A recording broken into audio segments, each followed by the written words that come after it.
Good morning, Philly here, Testicular Cancer UK. You've seen some of our videos and we're going to talk to Ryan Farrington here from Warrington. You might have seen him in the boxing videos. He helps out with the charity and does some awareness. But he's a very busy man. Do you have your second daughter? Have. Little Sophia. Yeah, she's 9 days old today.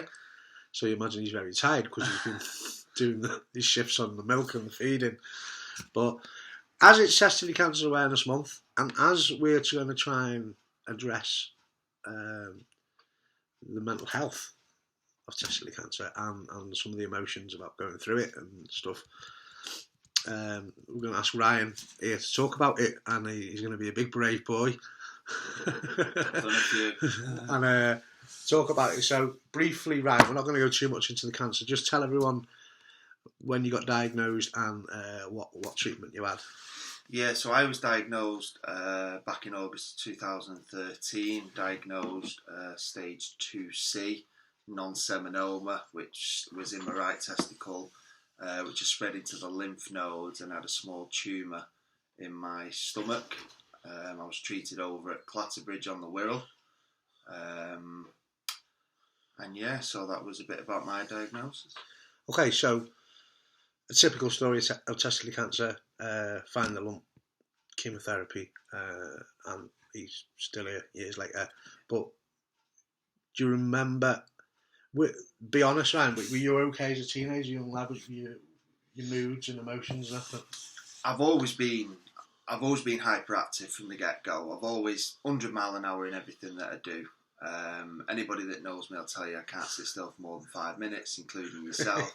Hence why you're laughing. I'm always on the go, even now at sort of 33. Nothing's really changed.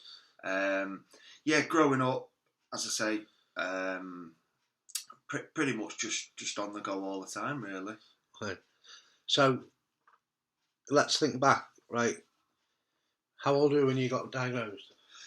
26. So can you remember when they told you about it? How did you feel? For me, when I found the testicle, which was on a Thursday night, late at night, and then I went to the doctors the next day on my own, as I didn't think it was anything. To be fair, I hadn't really heard of testicular cancer. No one had ever told me to check my testicles. And I seen a great doctor at the doctors, and I just thought it was going to be something or nothing. Played a lot of football over the years, had quite a lot of trauma to the testicles with footballs and stuff like that. So I just thought it'd be a bit of a swelling.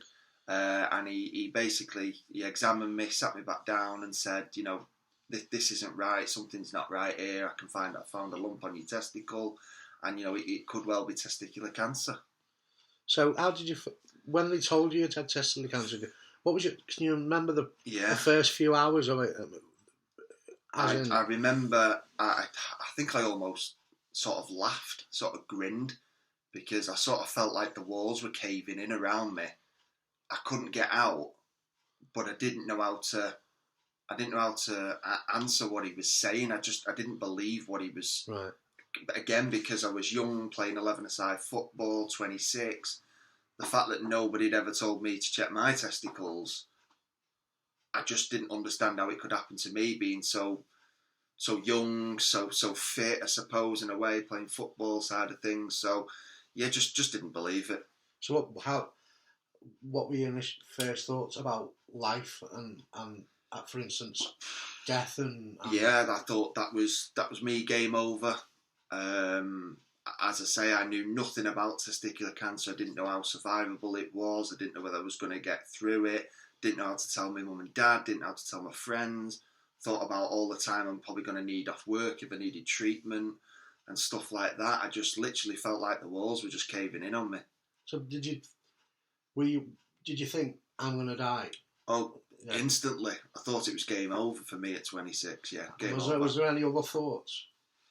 Strong thoughts was, I'd always wanted to have children when I was older. As we've just mentioned, I've just had my second little girl. I just thought all the things in life that I wanted to achieve, wanted to do, I just thought that's it. I'll never get to do them. So when you got, obviously I've had it and I know what it's like to be told, But what I found from the minute I was told until I sort of started to go to hospital for treatment, I felt very numb and very. Yeah. I was putting a bit of an act on. Did you feel you had to put a brave face on, but deep down you wanted even just a hug or a cuddle or someone? Yeah. Well, I literally, because I came out of work for my appointment, I couldn't go back to work. I was crying. I was a bit of a mess and didn't know what was. It was only when I got back to the car I think it really hit me, and then I thought, like, oh God, what's he just told me back in there? But yeah, just you almost feel like, you know, you're young, you're male, you've got to put a brave face on. Who do I turn to? I'd never known anybody that had it before. Yeah. I just, you know, was looking for some help, but didn't know where to go to. Yeah. But did you feel that you had to be a man about it and not show any emotion? And sort of, even though you would you have liked someone to hug you and say it's all going to be okay? Yeah, I mean, luckily I have very good parents. They were very supportive of me, as was my now wife, then girlfriend. But yeah, I just needed somebody to hold me, really. Yeah. As big and as tall as I am, I just needed somebody to say you're going to be okay. And I mean, at the time, the doctor obviously couldn't say that. He'd literally just found the lump, so we didn't know what we was faced with. But yeah, just needed somebody there to talk to. Right. So you got diagnosed and then you had to wait for your results and then wait for your treatment. How was it? It was the mental side of thing. The waiting game is up there with the worst as the physical, actually going through chemo, because you've got that initial. You go to the doctors, they say yes, we found something, we're not sure what it is, we need to send you for the scan. Then you can be waiting up to 14 days, in some cases even longer. And those 14 days is sleepless nights. It's, you know, you Google anything these days, and you know what the outcome is. So the best thing to do is not to Google. Just try and seek some advice from somebody who's been there and done it, I suppose, or somewhere to turn to. Well, so I think we can all agree that when you first get diagnosed, the waiting is hard. The waiting game's terrifying. Yeah, absolutely terrifying. Right. So you got into your treatment. You got told you're pretty much going to be okay with this chemo. So did you feel when you started chemo and the doctors were saying, well, this is what we found and this is what's going to happen, did you find there was a weight lifted at all? I think that you had some sort of plan ahead? I mean, I suppose even with testicular cancer being so survivable these days with the treatment, I remember seeing Professor Clark and I asked him over at Warrington Hospital what my chances were of survival, and he said because of the spread and stuff like that, I still had such a great chance of surviving, probably in the late 80s to 90%. But I suppose if I look at it the other way, you think, well, am I the one that doesn't make it? You know, because even though it's so high, so you know, am I going to be one of the ones that doesn't? But I think we all feel like that. I think we all feel like that. Yeah, you think, am I going to be that one? Yeah. I think every single man, including myself, you can read on the internet. The doctor can say, "Oh, you've got a 95% chance." You're like, I'm the 5%. I'm the 5%. And I don't really think it kicks. That 5%, that 95% survival rate doesn't really kick in until quite a bit after you've finished your treatment. You had some checkups. Exactly so that. Yeah. How long did it take for you to think, maybe I'm going to be okay? I mean, I suppose even when I got, I don't know if you want to call it the all clear, once I'd finished treatment and I'd had all the tests and stuff, and the tests come back all good. You've obviously still got the aftermath of everything that you've been through. So you've got the bloods, the scans and stuff. So I always think you're never truly out of it as such. But I suppose in a way you've got to take each day as it comes, each week as it comes. Now a lot of lads who've had testicular cancer feel that like the day you finish treatment, right? You've been through all the chemo. The very last day you have the chemo, you sort of said, right, leave the hospital and we'll contact you in a month or two. Yeah. Do you feel like you were expected to just finish the chemo and the treatment and then go back into normal life too quickly? Did you think, right, I've got to be a man now again? Well, it was a man, but you've got to go back to work and because chemo can knock you out for months after it's going to do. The side effects of chemo can last for years. Yeah. But a lot of lads think, they're sort of like, and this is no disrespect to the doctors and nurses, they're there to treat it, but sort of kicked out of the hospital with no sort of No plan. Emotional support, as if just because 1 minute you're on treatment and for the cancer, and then the door opens and they say we'll see you in a month or for your results of whether the chemo's worked.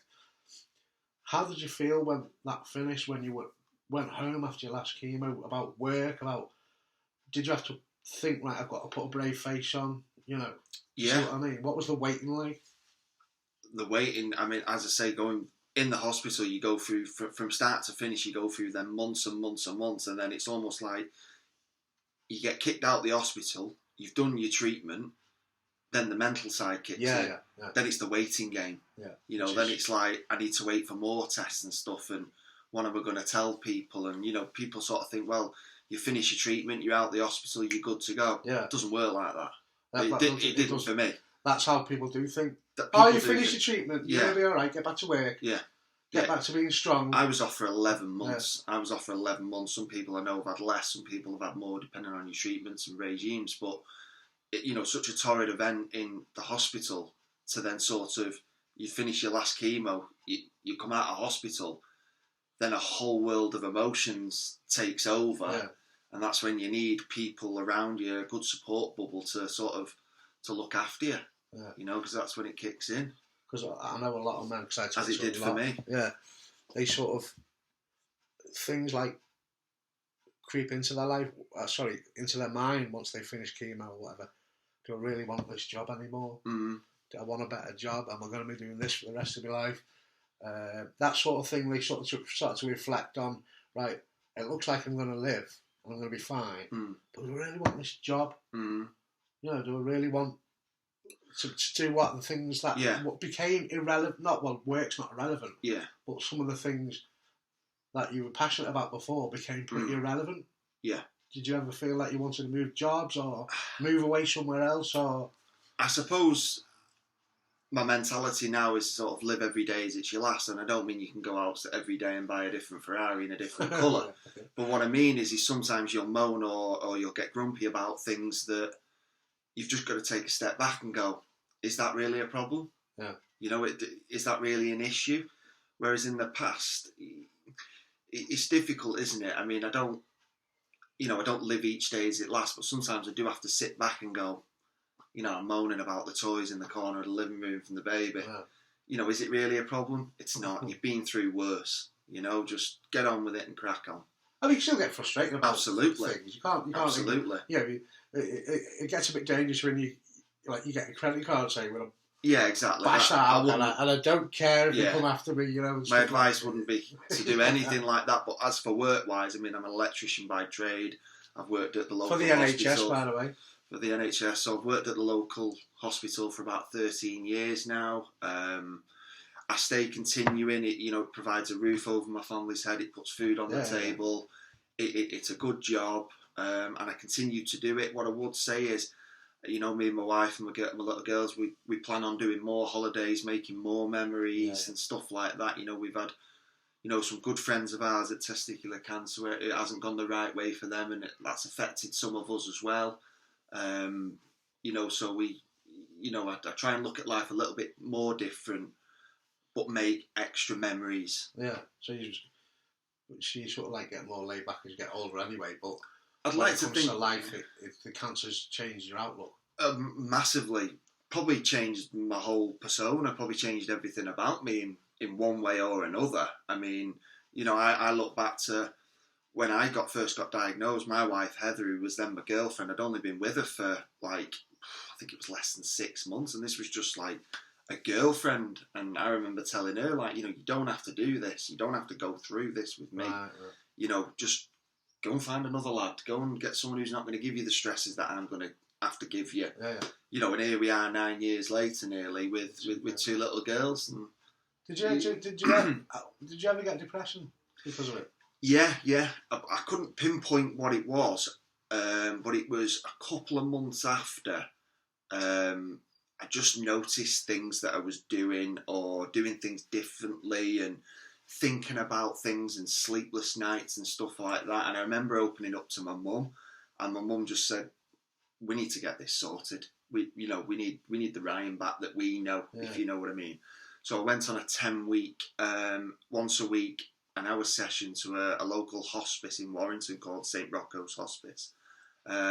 Went there every week for 10 weeks, and I still to this day, I've seen the same lady, Kathy, and I still to this day don't know what she did or what she said to me or what I said to her. Yeah.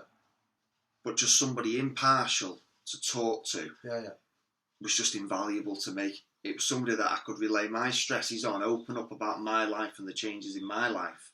For her to give me her impartial answers. And it was just, I came out of it a different man. And touch wood to this day, and that was about 6-7 years ago, I haven't suffered a mental health problem. So you feel like when you were depressed, like if you spoke to family or Heather, did you feel like, I've become a burden if I speak to them? I suppose, yeah, there is that. And I suppose the other one is family tell you what you want to hear. So, if you go to your mum or your dad or your brother, your sister, and you say, listen, I'm feeling down, they'd say, but Ryan, you've been through so much, you're bound to feel this way. Yeah. Do you know what I mean? Or sometimes you need to speak to somebody like us at Checkham Lads, like an impartial advisor or a counsellor or something like that. Yeah. So they can guide you and they can help you and give you coping mechanisms and stuff like that, really. And of course, you contacted me because I talk to lads who've been diagnosed and go and visit them in hospital, and I don't get too much into it, but I'll say this is what chemo is like. I don't say what your prognosis is, but I know what it's like because I've been there. So you had that sort of help from us. Was that important when? Absolutely massive. I mean, going back to when I was on my first round of chemo, a lady at Clatterbridge, Tracy Thomas. Yeah, she came into the room one day and said, are you on social media? And I said, yeah, I use Facebook. She said, have you ever heard of Checkham Lads? And I said, I don't know what that is. And she said, is he a young lad, Phil Morris? She said, he's not that young. Yeah. She said that lives quite local to here and stuff, and he runs a testicular cancer charity. And I sort of thought, oh, yeah, okay. And I sort of dismissed it a little bit. And then once she'd left the room, I got on the old Facebook and had a look, Checkham Lads, had a read of the website and stuff, and I thought, wow, he doesn't live too far and stuff. And I remember sending an inbox to Phil, not knowing him, and he didn't even send me a message back. And literally within 45 minutes, there was a knock on my cubicle door at the hospital. I remember that now. In comes a younger version of Phil Morris. Younger and slimmer version of Phil Morris. I remember that now, yeah. I think we clicked. Because you had your own room. I had my own room because I didn't quite make the teenage cancer unit bit. I was 6 months too old for that, so they gave me my own cubicle on the ward. Yeah. And Phil come in, and I think we just hit it off from the get-go. We have very similar interests. We're both boxing fanatics. I think my missus was sat at the side here. You come waltzing in. We didn't even talk about cancer the first time, 45 minutes. The first time Heather wasn't there, you had like 2 lad mates. Did I have a couple of mates? And the second time I think Heather was there. Yeah. You had 2 big lads with you. Yeah. I don't think 3 doormen, I don't think anybody got a word in edgeways, mate. I think it was just me and you talking boxing, and I think, actually we're here to talk about the cancer and stuff. But even then, just that thing of, listen, I live around the corner, I'm a couple of miles away, here's my phone number, you need me, call me, whether you need a chocolate bar or whether you need a shoulder to cry on. Phil was the man. So it does help. I mean, massively. I'm not bigging myself up, but it does. I think to speak to another survivor or somebody who's going through it or has been through it, because doctors are so busy and nurses are so busy, to give a bit of knowledge about what to expect is massive, because am I meant to feel like this on chemo? Am I meant to be a bit down in the dumps? Is it just me? So for someone to say, oh yeah, I was like that, and yeah, you will get a bit down and you will get a bit weepy sometimes, and Ryan's going, oh God, thank God for that, I thought it was just me, so I'd never known anybody. As I say, I don't even think I'd heard of testicular cancer, even at 26. I don't know why, but I'd never known anybody that had had it. Never even heard of it. I didn't know whether I was going to live. I didn't know whether I was going to die. I didn't know what was going to happen. But Checkham Lads, to me, even to this day, I'm sat here in Phil's house, sort of 7-8 years later. We're the best of mates and stuff. We have a good crack, and Checkham Lads is completely invaluable. And They are I've learned testicularcanceruk.com, by the way. testicularcanceruk.com. We still check them, lads, but we're sort of transitioning. Yeah, so I think I've been able to study my cancer, what happened to me, but with the help from Phil, because he's so knowledgeable. So he's been able to pass his knowledge on to myself. And I know in the past, me and Phil each drove halfway across the country. We've done a lot of school talks. I've even done my own talks in youth clubs in Warrington. I did a couple there and stuff. I've done some in work. I've actually done some at the hospital. So, appreciate to Phil for passing on his knowledge. So, you had the depression. You counselling helped.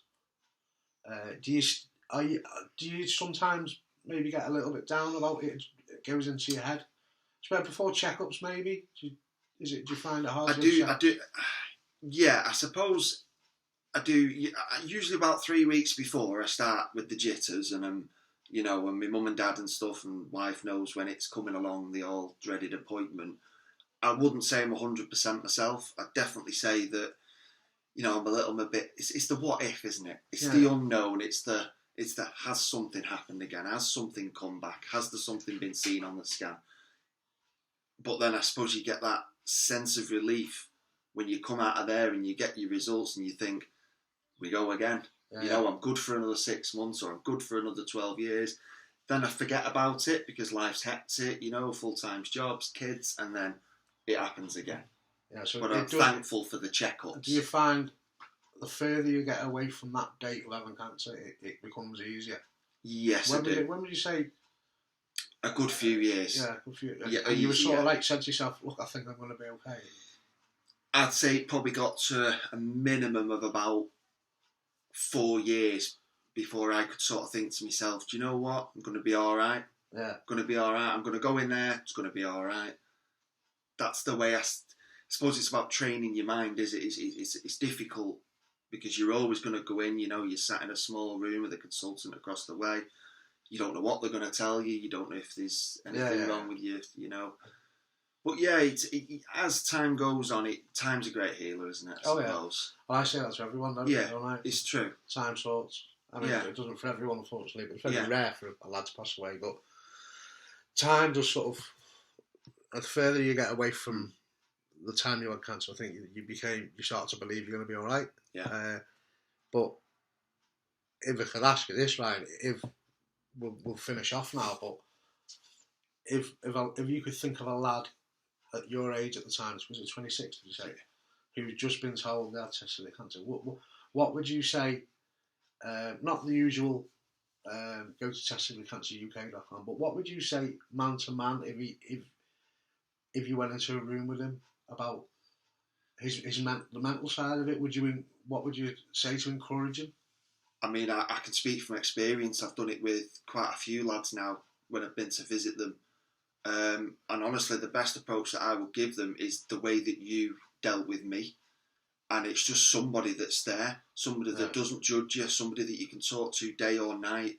Give them your number and just say, listen, I'm here. Whatever you need, I'm here. If you want to talk, if you want to shout, if you want to scream, if you want to cry, whatever it is you need to do, I'll be on the other end of the phone. That was invaluable for me because I knew that at any point I could just pick up the phone and you'd answer. Most of the time. Most of the time. Ryan, if I didn't reply within 3 seconds, would be, are you there? What are you doing? I mean, that's the 100 mile an hour me that we spoke about earlier. Yeah, it was great. I've slowed down a little bit. I used to laugh and all right. I used to go back to my phone and there'd been 30 texts. Yeah. Oh, it's Ryan. Come on, Phil, where are you? Answer your phone, Phil. So yeah, that would definitely be. I've done it with other lads. I've done it, a little bit with Carl. I did it with James and stuff like that. I took James to the pub. I took him out for lunch, just somewhere where we can go on our own and just talk, basically. Right, yeah. James Mottazad. Yeah. But overall, do you think you're the happiest you've been now? And has having had cancer made your outlook and the way you are now better? Yeah, definitely. I'm definitely the happiest I've been. I mean, look, again, me personally, I'm a happy-go-lucky type of guy. I'm not I'm fortunate that I'm not somebody that really suffers with mental health problems only when I was going through my cancer. So I can sympathise with anybody that suffers with it, because for them 10 weeks it was dark for me. Yeah. Just so I can sympathise. But, how dark, Ryan? What were the lowest thoughts? Again, I think the man in me refused antidepressants. Yeah. I wouldn't take a tablet, so I went for plan B, which was to get out. But yeah, for the hour that I'd be in my session with Kathy, I'd probably be crying for half of it. Yeah. I'd literally, every time we'd bring something up, I'd just break down. Do you know what I mean? Literally all the time. And that showed me how vulnerable that I could be. So to look back then and to look now, I have to say I'm the happiest I've ever been. I'm 34 this week. Life's good. I've got a 9-day-old baby. I've got a 4-year-old. So you feel count me blessings. You feel counselling really helps and works. Counselling helped me. So you'd encourage any man? I would encourage anything, anything that you can get help, even if it's just speaking to one of us or it's speaking to somebody completely impartial.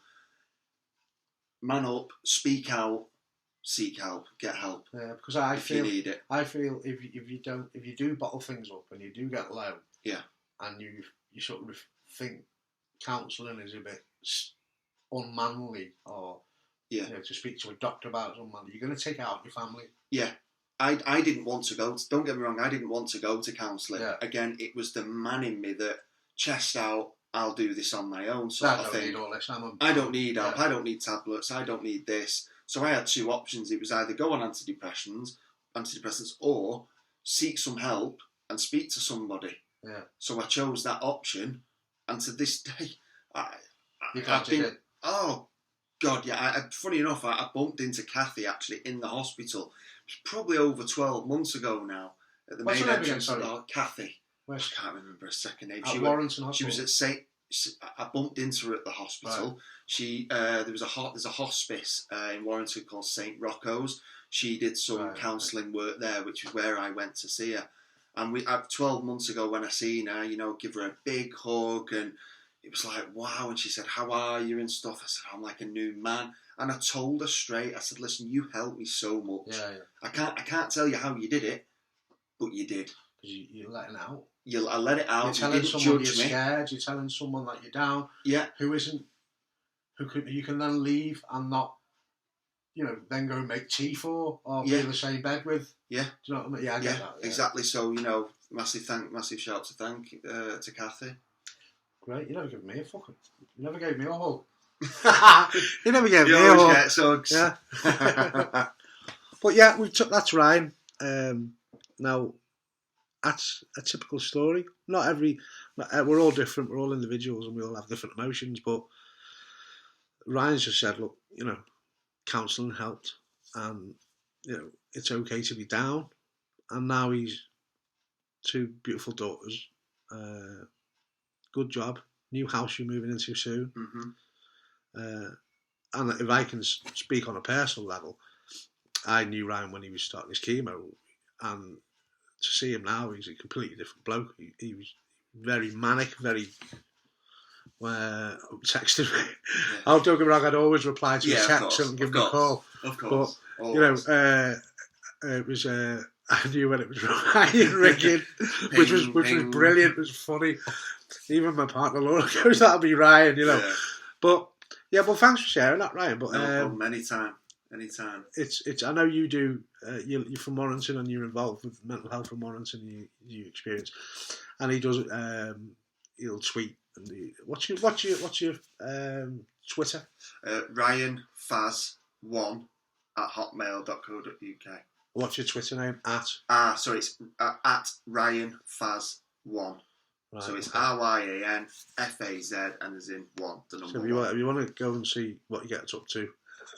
Yeah, you'll see me retweeting and stuff like that. Anything to do with testicular cancer UK and stuff. I mean, he's involved with us. He's always been involved with us, but he'll help help anyone. Anybody needs any help.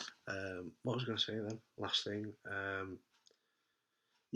Also, if you go onto testicularcanceruk.com, scroll down. There's the boxing video where Ryan tries to knock out Callum Smith, but he also talks openly there about his experience along with a bunch of other lads. So go down to the boxing video. And Ryan's always about, if you're in Warrington, I'm sure if you've been diagnosed and you're in the Warrington area, you can drop him a text or get in touch with him on Twitter, and he'll try and help. But thanks for talking, Ryan. No problem, mate. Really enjoyed it. Thank you. And he's... I've had my hair cut, see, but his hair's starting to go now, so I'm going to take the mickey out of him. He's a bit paranoid about his hair, but never mind. Well, thanks very much, Ryan, and I enjoyed talking to you. And you too, mate. Take care, guys.